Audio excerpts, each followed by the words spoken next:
बहू का मायका। माँ, वाह बेटा वाह, दिल लगा चुड़ैल से तो परी भी क्या चीज है। ये कहावत चितार्थ कर दी तुमने।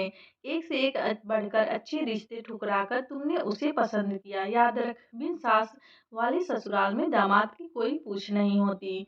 माँ, इसका दूसरा पक्ष भी देखो। बिन माँ की बच्ची है, तुम माँ बन जाना और वह बेटी बन जाएगी। मुझे न पढ़ाओ ये प्रेम का पाठ। तुम्हारी पसंद है तो तुम ही संभालना, उन्होंने कहा। समीर ने सोचा कि माँ यूं ही गुस्से में कह रही है, साथ रहते हुए नीरू के प्रति स्नेह जरूर उमड़ेगा। पंडित जी ने विवाह की तिथि निकाली और नियत समय पर सब संपन्न हो गया।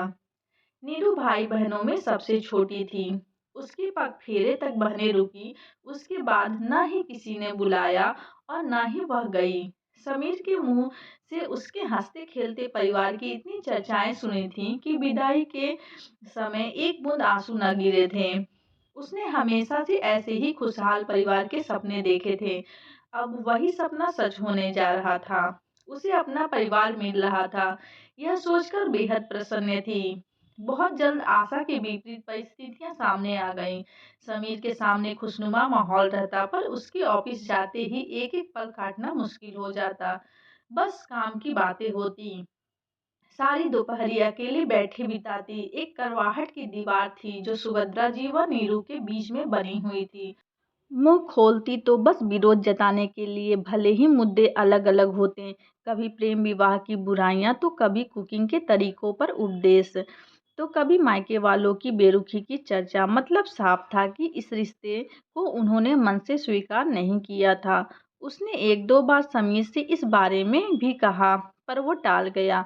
वह भी क्या करता, इस शादी के लिए घर वालों को मनाने में ही उसकी सारी ऊर्जा निकल गई थी। दिन निकल रहे थे पर दूरियां घटने का नाम नहीं ले रही थीं। मन में यही सब सोचती नीरू कि एक दिन सीढ़ियों से फिसल गई। दाहिने पैर में फ्रैक्चर हुआ था। डॉक्टरों ने 3 हफ्ते के लिए प्लास्टर चढ़ा दिया था। ऐसे में वह पूरी तरह से पराश्रित हो गई थी। ससुराल में काम करते हुए भी कुछ वक्त गुजर जाता था। अब मरीज बनने के बाद उसे दिन पहाड़ से लगने लगे थे। ऊपर से जब तक रिश्तेदारों के फोन आते रहते।